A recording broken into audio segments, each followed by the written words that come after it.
Macam mana nak elakkan hati ini sentiasa berfikir benda negatif, benda buruk.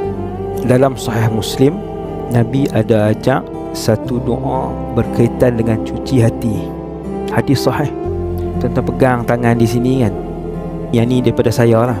Lepas tu tuan-tuan sebut doa Nabi tersebut untuk jaga hati, cuci hati, pelihara hati, serah hati kepada Allah.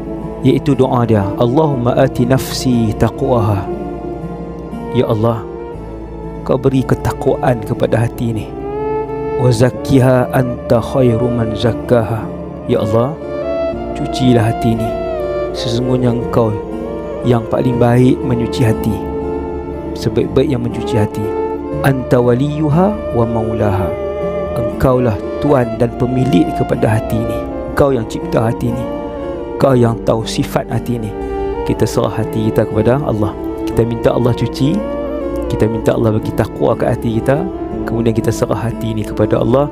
InsyaAllah hati yang penuh dengan ketakwaan dicuci oleh Allah itu akan sentiasa memikirkan perkara yang baik, positif untuk dunia dan akhirat kita. Walhamdulillahirabbil alamin.